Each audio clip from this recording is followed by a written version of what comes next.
All right, so obviously this is addition. It has the plus signs. So I know that this is the formula I'm going to use. Here is the series. The first term is A1. The last term is what we're trying to figure out so that we can put this in sigma notation. Okay, Clarissa, do you not have your notes with you? Okay, could you sit up, please? All right, so what we need to do is to figure out what term number corresponds to 250, the last number in the series. That's the goal. That's what we're trying to do. So I identify what the common difference is. I've identified what the first term is. So now all I need to do is put the information into the formula. Okay, so you should be writing now. Okay, so you have the formula to substitute the information in.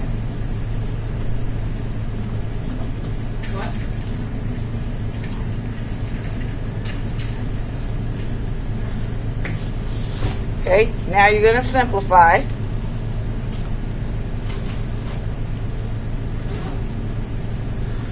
Five subtract 5 is 0.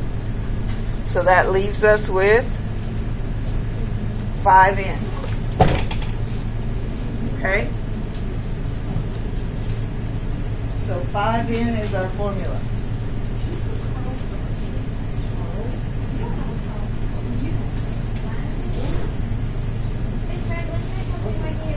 Oh, I know who Carl is.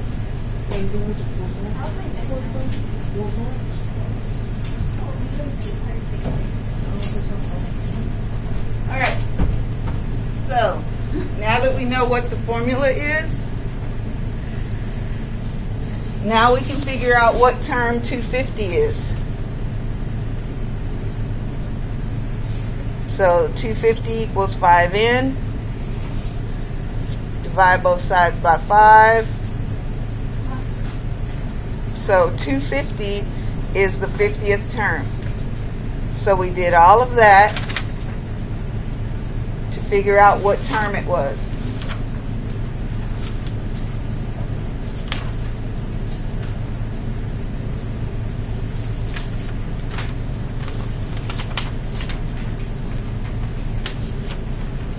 So if you didn't get that the first time, make sure you have that written.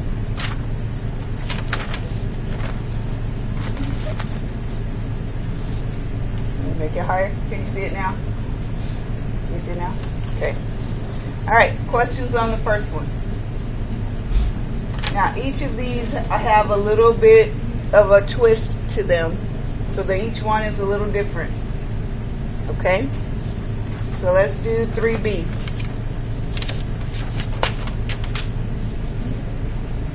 You have a question, Clarissa? Okay. All right. So, like I said, I am going to write down mine on a separate sheet. This one is kind of lengthy. Actually, all the rest of them are rather lengthy. Lengthy.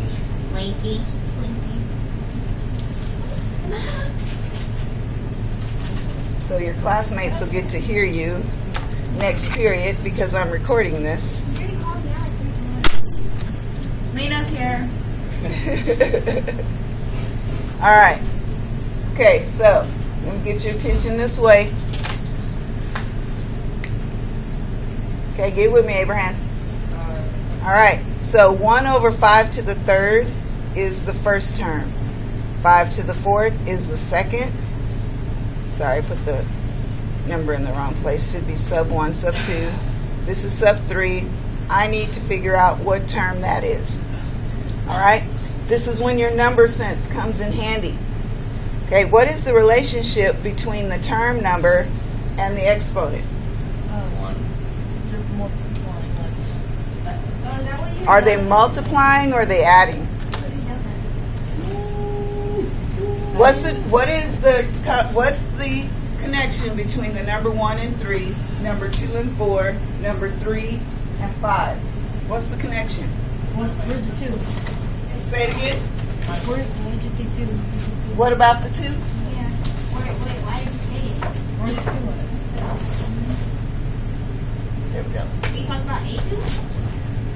Okay, one more time. Hold on. Hold that thought.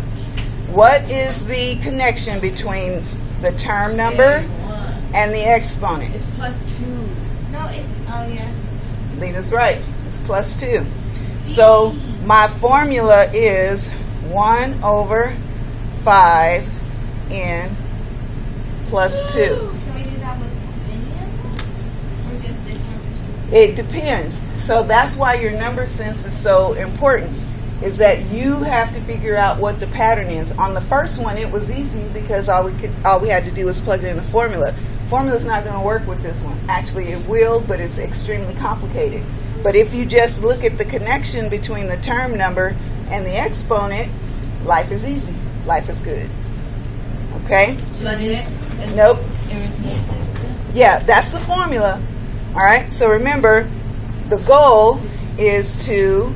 8/13. So we have 1 over 5 to the n plus 2. Our first term, what was our first one? We started with the first term. We're trying to figure out what term this is. Okay?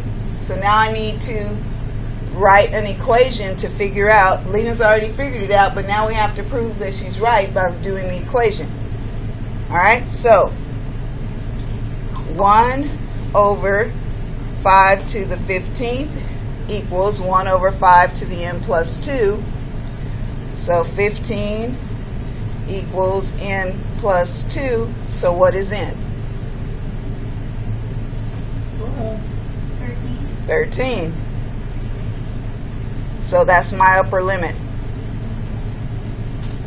So there's my answer. Yes.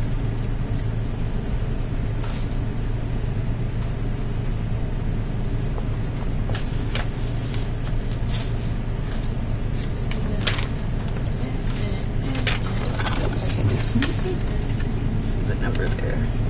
7. Sorry. Got it. You can't see the clock. There we go. How did you get the n equals 1 though? Whatever n equals. Say it again. How did you get the n equals 1? N equals 1. Yeah, that would be 2 since n equals 2. You mean here? No. How did you get n equals 1? Yeah. You'll turn it up there. Because we started with the first term.